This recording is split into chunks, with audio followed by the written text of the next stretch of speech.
বলতেছে, জুমার বয়ান শুধু এখান থেকে কোরআন এবং হাদিস, জান্নাত জাহান্নাম নিয়ে কথা মেলা হয়েছে।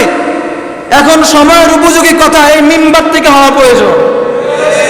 আপনি মনে করবেন যে ইমাম কেন সামাজিক বিষয়, রাষ্ট্রীয় বিষয়ে কেন এখান থেকে কথা বলতেছে? না, এখান থেকেই রাষ্ট্র পরিচালনা হয়েছে। আমরা দেখেছি গভর্নমেন্টের পক্ষ থেকে বলা হয়েছে যে ছাত্রদের নিরাপত্তার জন্য পুলিশকে মাঠে নামানো হয়েছে। কিন্তু আমি বলবো না, আপনারা বলুন, পুলিশ কি ছাত্রদের নিরাপত্তা দিয়েছে না ছাত্রদেরকে গুলি করে মেরেছে? আরো জোরে বলুন, নিরাপত্তা দিয়েছে না গুলি করে মেরেছে? আমার এলাকার পাশে এলাকায় আল মদিনা জামে মসজিদে সকাল 9টায় জানাজা হয়েছে। যারা দেখেছেন তাদের হৃদয় ভগ্ন হয়েছে। ছেলের পায়ের মধ্যে গুলির দাগ, রান ছিন্ন বিচ্ছিন্ন করে ফেলেছে। নির্বিচারে তাকে মানুষও মনে করলো না, তার বুকের মধ্যে কিভাবে গুলি করে দিল। তোমার কি দিলে ভয় হয় না? তুমি আজ পুলিশ বাহিনীতে আছো, ধৈর্য ধরো, তুমি ধৈর্য ধরো। লিমানিল মুলকুল ইয়াউম, আজকে দুনিয়ার কেউ তোমার বিচার করবে না। কালকে হয়তো আমি আবু তালহা দুনিয়ায় থাকবো না, কালকে হয়তো তুমি আমাকে গুলি করে মেরে ফেলবা, কিন্তু তুমি ধৈর্য ধরো, অতি সত্বর আমার রব তোমার বিচার করবে।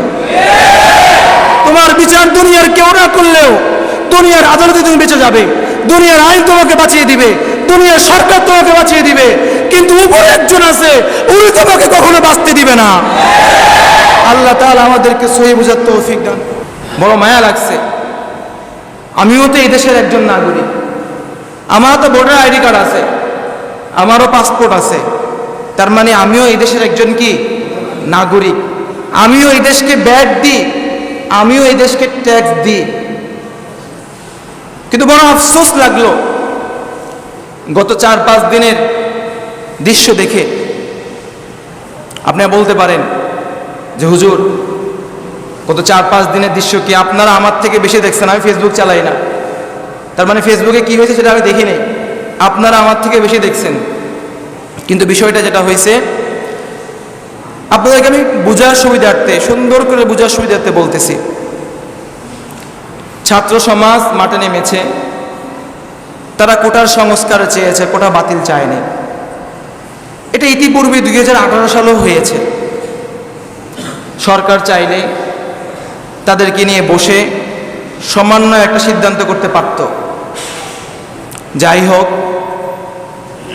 ছাত্ররা শান্তিপূর্ণভাবে গত 3-4 দিন খুব সুন্দরভাবেই কিন্তু আন্দোলন পরিচালনা করছে। আচ্ছা বলুন, যে এই দিন থেকে আন্দোলন পরিচালনা করছে, ছাত্ররা কি ওই দিন হাতে লাঠি নিছে? কথা বলুন, ওই দিন কি হাতে লাঠি নিছে? হাতে লাঠি নেয়নি। ছাত্ররা অস্ত্র চালাইতে জানে না, ছাত্ররা গাড়ি ঘোড়া ভাঙচুর জানে না, তারা সুন্দরভাবেই আন্দোলন করেছে। কিন্তু যখন তারা বাধার সম্মুখীন হয়েছে, তখন তারা প্রতিবাদে পাল্টা আক্রমণ করছে। আমি আপনাদেরকে বোঝার সুবিধার্থে বলতেছি, জুমার বয়ান শুধু এখান থেকে কোরআন এবং হাদিস, জান্নাত জাহান্নাম নিয়ে কথা মেলা হয়েছে। এখন সময়ের উপযোগী কথা এই মিম্বার থেকে হওয়া প্রয়োজন। আপনি মনে করবেন যে ইমাম কেন সামাজিক বিষয়, রাষ্ট্রীয় বিষয়ে কেন এখান থেকে কথা বলতেছে? না, এখান থেকেই রাষ্ট্র পরিচালনা হয়েছে। এখান থেকেই দিকে দিকে, প্রান্তে প্রান্তে সব জায়গাতে ইসলামের বিচলন হয়েছে। অতএব সমস্ত কথা, সমস্ত সিদ্ধান্ত, সব বিষয়ে মসজিদের মিম্বার থেকেই হওয়া উচিত। এখনো বাংলাদেশের অনেক সমাজ আছে, যে সমাজের সালিশ, দরবার, বিচার, আচার সব কিছু মসজিদের মিম্বারে বসে হয়। অতএব যেই দিন এই দেশে কোরআন এবং হাদিসের আইন বাস্তবায়ন হবে, ওই দিন আর 1 লাখ টাকার ছাগল আর 15 লাখ টাকায় বিক্রি হবে না। ওই দিন আর বিসিএস এর প্রশ্ন আর কখনো ফাঁস হবে না। যেই দিন এদেশে কোরআন এবং হাদিসের আইন বাস্তবায়িত হবে, কোরআন বলেছেন ওয়াসসারিকু ওয়াসসারিকাতু, চোর এবং চুরি যখন চুরি করবে তখন তার হাতের কবজি কেটে দেওয়া, এটা কোরআনের আইন, এটা কোরআন আইন। আপনি বিশ্বাস না করলে আপনি 6 নম্বর পারার সম্ভবত 11 থেকে 13 নম্বর পৃষ্ঠার শুরুতে আয়াত আছে, আপনি খুলে দেখেন। আল্লাহ বলেছেন চোর এবং চুরি যখন চুরি করবে তখন তার শাস্তির বিধান হচ্ছে তাদের হাতের কবজি কেটে দেওয়া। যখন মদিনার এক বড় ধনাঢ্য পরিবারের মেয়ে যখন চুরি করেছে, সাহাবায়ে কেরামদের মধ্যে বলাবলি হচ্ছে যে এত বড় বংশীয় পরিবারের মেয়ে, তার ব্যাপারে যদি রাসূল এই আয়াত আমল জারি করে তাহলে মদিনার মধ্যে বিদ্রোহ সৃষ্টি হবে। কোন সাহাবী সাহস পাচ্ছে না রাসূল সাল্লাল্লাহু আলাইহি সাল্লামের কাছে এসে একথা বলবে যে ইয়া রাসূলুল্লাহ, আইনটা কোনোভাবে যদি শীতল করা যেত। কোনো সাহাবীর সাহস নাই। এক পর্যায়ে এক সাহাবী রাসূল সাল্লাল্লাহু আলাইহি সাল্লামের কাছে এসে বলতেছে, ইয়া রাসূলুল্লাহ, মদিনার যেই মহিলা চুরি করেছে উনি তো মদিনার সম্ভ্রান্ত পরিবারের মহিলা, বংশীয় পরিবারের মহিলা, ওনার ব্যাপারে যদি হাতের কবজি কাটার আইন বাস্তবায়িত হয় তো মদিনার মধ্যে বিদ্রোহ সৃষ্টি হয়ে যাবে। আপনি জানেন আল্লাহ রাসূল সাল্লাল্লাহু আলাইহি ওয়াসাল্লাম কি উত্তর দিছে? জানেন আল্লাহর হাবিব সাল্লাল্লাহু আলাইহি ওয়াসাল্লাম কি দৃষ্টান্ত স্থাপন করছে? আমি তো আজও সে কথা মনে করলে, যেদিন আমি এই কথা পড়েছিলাম, আমার গায়ে কাটা দিয়ে ওঠে যে ইসলামিক সমাজ যদি সমাজে বাস্তবায়ন করা যেত তাহলে ন্যায্য আদায় অধিকারে কখনো বিলম্ব হতো না। রাসূল সাল্লাল্লাহু আলাইহি ওয়াসাল্লাম সাহাবীকে বলতেছে, হে আমার সাহাবীরা, তোমরা স্পষ্টভাবে শুনে রাখো, যদি আমার কলিজার টুকরা ফাতেমাও যদি আজকে এই চুরি করে থাকতো, আমি রাসূল সাল্লাল্লাহু আলাইহি ওয়াসাল্লাম তার ব্যাপারে আইন প্রয়োগ করার ব্যাপারে যাররা পরিমাণ দ্বিধাবোধ করতাম না। সুবহানাল্লাহ। আমার কলিজার টুকরা ফাতেমাও যদি আজকে অন্যায় করে থাকতো, আমার কলিজার টুকরা ফাতেমাও যদি আজকে অপরাধ করে থাকতো, আমি তার ব্যাপারে আইন বাস্তবায়ন করতে বিন্দু পরিমাণ দ্বিধাবোধ করতাম না।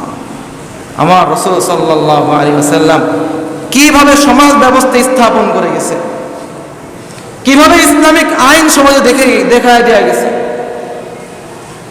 অতএব প্রিয় ভাইরা, ভারাক্রান্ত হৃদয়ে বলতে যাচ্ছি, এখানে অনেক মানুষ আছেন, এক একজন এক এক দল করণের, এক একজন এক এক মতাদর্শে বিশ্বাসী। আল্লাহর কসম, আমি কোনো দল, কোনো মত, কোন মতাদর্শকে আমি আক্রমণ করে কথা বলতেছি না। আমি কখনো কাউকে আঘাত দিয়ে কথা বলতে চাচ্ছি না। আপনি মনোযোগ দিয়ে শুনে রাখেন, আমি কাউকে আক্রমণ করে কথা বলিয়েন না। কিন্তু এই দেশের এক পরিস্থিতি ছিল, দয়া করে মেহেরবানি করে কারো দিয়ে এই কথা টেনে নিয়েন না, নিজে নিজে নিজের গায়ের দিকে কোনো দাগ লাগায়েন না। আমি কথাগুলো দ্বীনের স্বার্থে, ইসলামের স্বার্থে, আমি আমার ছাত্র ভাইদের প্রতি ঐক্য পোষণ করার স্বার্থে, আমি আমার দায়িত্ব ছিল কাঁধে, এই জন্য আমি বলতেছি। আজকে আমি এই মিম্বারে না বসে যদি অন্য কোনো মিম্বারে বসতাম, আমি এই কথাগুলোই বলতাম। যদি কোনো মিম্বার না থাকতো, আমি মিডিয়ার সামনে হলেও আমি এই কথাগুলো বলতাম। এই জন্য আমার কথাগুলো কাউকে আমি উদ্দেশ্য করে কথা বলতেছি না। এই দেশে একটা সময় ছিল যখন দাড়ি টুপি দেখলেই বলা হতো রাজাকারের বাচ্চা। কথা বলুন না, কথা ঠিক কিনা? একটা সময় ছিল মুখে দাড়ি দেখলে, টুপি দেখলেই বলা হতো রাজাকারের বাচ্চা।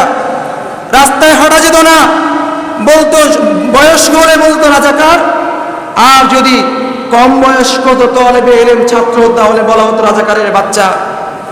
তখন রাজাকার শব্দটা ছিল একটা গালির মতো। তখন সবাই আল্লাহর কাছে বলেছে, আল্লাহ বলে, আমি ইমানদারকে পরীক্ষা করি, ধৈর্য ধরো, এই রাজাকার শব্দ আর গালি থাকবে না, এই রাজাকার শব্দে একসময় স্লোগান হয়ে যাবে। আল্লাহর কসম, কখনো কল্পনাও করিনি যে যেই শব্দ দিয়ে আমাদেরকে গালি দেওয়া হতো, যেই শব্দ দিয়ে আমাদেরকে গালি দেওয়া হতো, এই শব্দ একদিন ময়দানে, রাজপথে, অলিতে গলিতে স্লোগানে পরিণত হবে, এটা কখনো ভাবিই নেই। আজকে লক্ষ লক্ষ ছাত্র জনতার স্লোগান তো আপনারা শুনছেন, আমি কি বলবো? তাহলে রাজাকার শব্দ আর এখন আর গালি নেই, এটা একটা উপাধিতে পরিণত হয়ে গেছে। অনেক একটা ইতিহাস মনে পড়ছে, নূহ আলাইহিস সালামের ইতিহাস, যেহেতু সময় নেই বলবো না। অতএব তোমরা যে শব্দ দিয়ে আমাদেরকে ব্যঙ্গ করতেছো, ধৈর্য ধরো, আল্লাহ রাব্বুল আলামিন সেটা তোমাদের জন্য বাস্তবায়ন করে দিবে। উনি তো সমস্ত ক্ষমতার মালিক, ওদের সাময়িক ইমানদারদেরকে পরীক্ষা করে, ইমানদাররা পরীক্ষা উত্তীর্ণ করলে তখন পরীক্ষায় পাশ হয়ে গেলে এটা আর ইমানদারের জন্য খাস থাকে না, এটা সবার জন্য খাস করে দেয়। আজ থেকে অনেক বছর আগে বুয়েট শিক্ষা বিদ্যালয়, বুয়েট বিশ্ববিদ্যালয়, এটা তো জানেন, বুয়েট মনে হয় বাংলাদেশের সব থেকে নিম্নমানের বিশ্ববিদ্যালয়। বুয়েটে পরীক্ষা দিয়ে পাশ করা এটা যেন তেন বিষয় নয়। মেধাহীন কোনো ব্যক্তি বুয়েটে পরীক্ষা দিয়ে পাশ করার চান্সই নাই। কারণ আমার কিছু কাছের লোক এই বুয়েট পরীক্ষা দিয়ে, এই ধাপে ধাপে পরীক্ষা দিয়ে যে বুয়েটে চান্স পাইছে, কি পরিমাণ পড়ালেখা করতে হয়েছে তার, কি পরিমাণ এই কষ্ট মেহনত করতে, যেটা আমি দেখছি, রাত নাই দিন নাই সবসময় পড়াশোনা।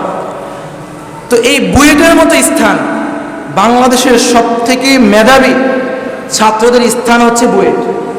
এখানে মেধাহীন কোনো ব্যক্তি ঢুকতে পারে না, পড়াশোনা করতে পারে না, চান্স পায় না। এই বুয়েটের মতো বিশ্ববিদ্যালয়ে আজ থেকে অনেক বছর আগে আবরার ফাহাদ নামে একজন ছাত্রকে নির্যাতন নির্মমভাবে পিটিয়ে হত্যা করা হয়েছে। সেই ইতিহাস আপনারা ভুলে যেতে পারেন, কিন্তু আমরা ভুলে নাই।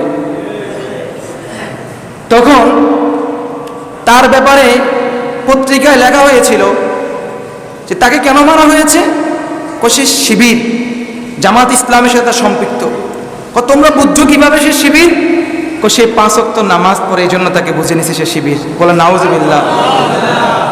তাকে হত্যা করার আরেকটা মূল কাণ্ডের মধ্যে আরেকটা কাণ্ড হচ্ছে, মৃত্যুর কয়েক সপ্তাহ আগে, কয়েকদিন আগে সে ফেসবুকে পোস্ট করেছিল ইন্ডিয়ার বিরুদ্ধে, পানি নিয়ে এবং আরো কিছু বিষয় নিয়ে, দেশের পক্ষ নিয়ে, ভারতের বিপক্ষ নিয়ে পোস্ট করেছিল, যাকে কেন্দ্র করে তাকে হলে ডেকে নিয়ে